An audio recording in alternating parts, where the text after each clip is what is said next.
never feel such a strong, enormous support, but all the leaders of the countries, head of the government, and the representative of the people of the NATO member states for Ukraine. When we have President Poroshenko in our parliament this week, we will be able to tell him that we will not rest until the people of Ukraine are free to choose their own destiny, free from Russian boots on their soil, free from intimidation.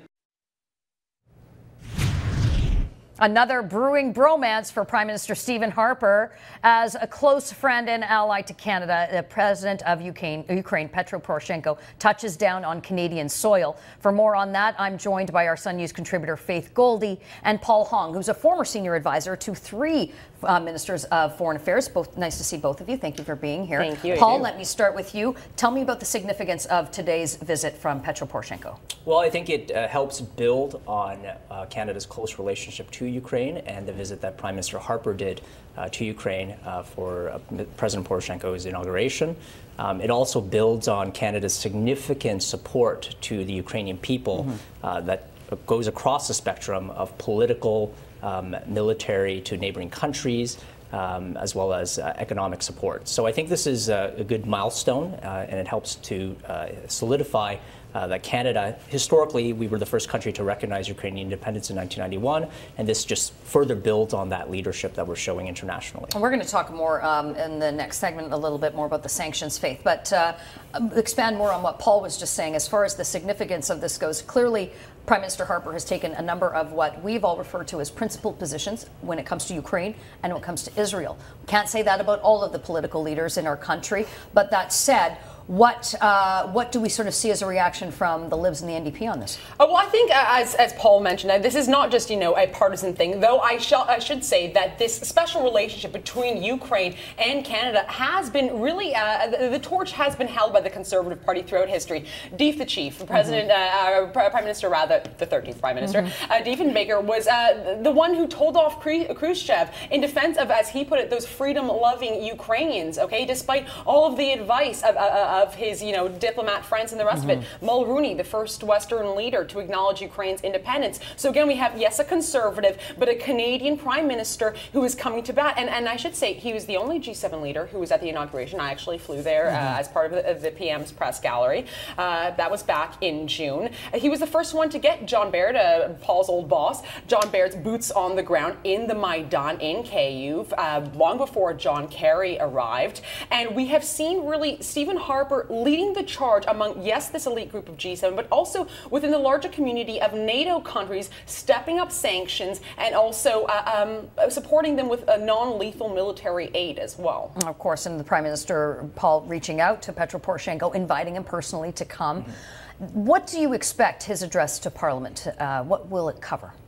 I think part of it will cover that President Poroshenko will be likely grateful for Canada's support. And that includes the broad spectrum. Our support to the Ukrainian people hasn't just been as part of this recent crisis. Ukraine has remained a country of concentration in terms of receiving political, economic aid by Canada. And we're also sending observers.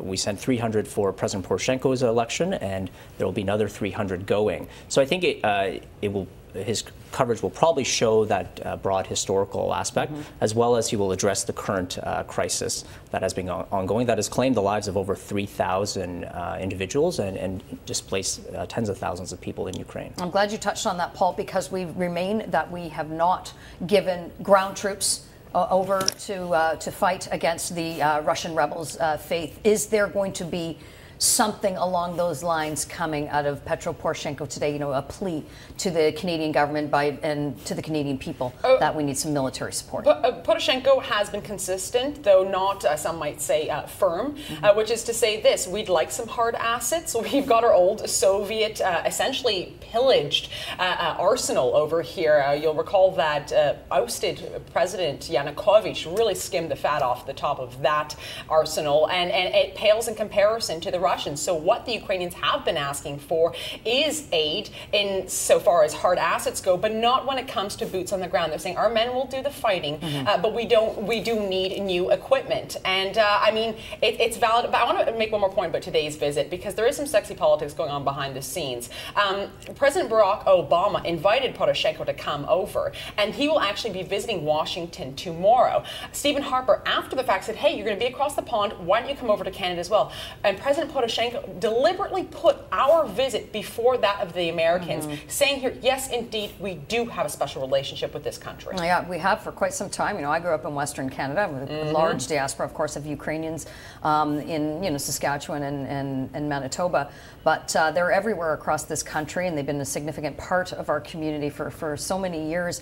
Paul, yeah, I think the fact that Petro came here first is quite significant. I want to sort of shift gears, though, and ask about another big story that's a domestic issue, of course, in Ukraine, and that is still the downing of MH17. Why have we not heard, in your view, more on what has gone on with the Russian rebels, bringing down that plane? Sure, and just to address your previous question about boots on the ground, I mean, Canada does actually have 13 Canadian military personnel as part of Exercise Rapid Trident. It's a multinational exercise that's going on. So they're mentoring Ukrainians on command and control functions, and we do have some personnel that are also teaching instructors about the improvised explosive devices. So we do have some, but it's not a large number, and they're not engaged in combat operations. As for the downing of the plane, I mean, I think the difficulty, a lot of that was on the Russian intransients in terms of letting in personnel and getting good information out of that region has been very difficult. So I think it just goes into the overall view that what we see is a resurgent Russia that's been very aggressive. Some could say assertive, but it's been very aggressive, and this is just another complicating factor, and I think will present problems for all Western civilized countries. Okay, we're going to continue this discussion and discuss the new sanctions that have been launched against Russia when we take this short break. Has the international community seen any progress on its call for Russia to withdraw from Crimea? No. Has the Putin regime added its blatant and material support to the armed militants in eastern Ukraine? No. In fact, Russia even today announced a surge of troops in Crimea. Canada will never recognize Crimea as part of the Russian Federation. Strong words from Canada's Foreign Affairs Minister John Baird in a new round of sanctions against Russia. Thanks very much for staying with us here at Sun News. We continue with this big story as the president of Ukraine visits Canada today. Petro Poroshenko will be addressing Parliament. More on this. I'm joined by our Sun News contributor Faith Goldy and Paul Hong, who used to be a senior advisor to 3 foreign affairs ministers. Okay, well, one of them was just up there, your old boss, John Baird. We have another round of sanctions. We are cutting off a number of senior officials from Russia from travel, cutting off some bank accounts. There's a lot of that going on. This is, I've lost count of how many rounds of sanctions we've put through. Do these work? Well, I think it helps to show that Canada is helping to lead the way. And it is symbolic, but it also does have some consequences if they did want to travel.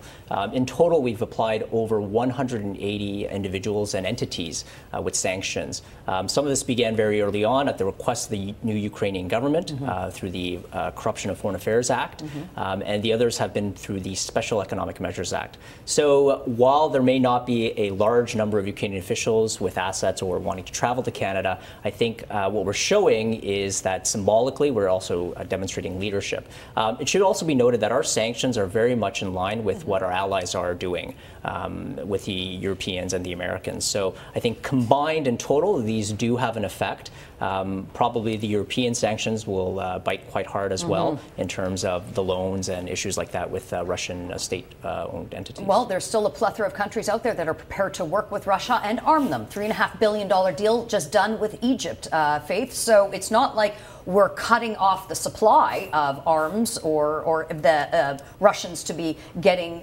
their hard assets from somewhere else. Yeah, and let's not forget the fact that it wasn't too long ago that the French and the Germans were prepared to do military transfers and equipment deals, training that was done by the French of Russian soldiers. And we're not talking about small fries within the European community. We're talking about the two head honchos, Chancellor Merkel and President Francois Hollande. Has there been talking out of both sides of many diplomatic mouths? Sure. Why? two reasons. Number one, it's every statesman's job to balance their own national interests with that of the geopolitical larger scale. And the second one is these guys are all sucking off of the Russian teat when it comes to natural gas and oil. And I'm glad you brought that up. And that, to me, is the number one issue. We're going into winter. It's going to be cold, as we all know. And Gazprom, there's so much reliance on them. 30% of natural gas goes to Germany. There has been some suggestion, Paul, that they will be cutting off that supply, by virtue of that pushing Chancellor Angela Merkel to either have to work with Russia a little bit more, maybe ease up on some of the quite pathetic sanctions that I think the Europeans have put against them. But this is, to me, where Canada can play such a significant role in terms of helping them get their supplies out of the ground. In Ukraine, I mean. Your take. What we've seen is the Russians have used natural resources as one of their tools for influence. So in Ukraine, for example, you recall over the last year or so that they have decreased or cut off supplies. And when they were trying to reach a deal with Yanukovych, I mean, they had increased supply as well. So they have shown a willingness to do that. For us, I mean, obviously it's a bit harder to get our supplies to Ukraine given the distance. But on the issue of sanctions, I mean, it should be noted that Canada also has significant economic interest in Russia. We do about $1.5 billion of exports to Russia. And there's about $5 billion in foreign direct investments. So I think that's why our sanctions have been very targeted and calibrated along with our allies to ensure that our own interests are not adversely affected. And if I could add, Russia is feeling the pinch. They are now in a recession, or at least approaching it. So I'd like to see if Putin's favorability in the polls is going to be upwards of 80% when folks at home start to feel that recession there. Yeah. We just were showing a letter to the Prime Minister from the Canadian Group for Democracy in Ukraine talking about potential boots on the ground. Now, I want to switch to a special documentary that you have been working on for quite some time, Faith, again, showing Canada's special relationship with the people of Ukraine. Tell us a little bit about it. That's right. It's going to be a two-part special presentation here at Sun News Network. It's going to take place this weekend on Saturday and Sunday, 10 a.m. Folks, whether you're Ukrainian or you're just learning where Ukraine is on a map, you need to tune in. We're putting together, honestly, Adrienne, a premium product. First hour, we're going to focus a lot on Ukraine's history, which, guess what, is very different from Russia's. and that history in tandem with our own special relationship with Ukraine. Second episode, I'm telling you, we take the gloves off and hold nothing back. We know that, Ukraine's a country with a gun to its head, and we all know whose dirty finger is on the trigger. Okay, that sounds wonderful. I want to thank both of you for a great discussion. Appreciate it. Faith Goldy, our Sun News contributor, and Paul Hong, senior advisor to 3 foreign affairs ministers in his previous political days.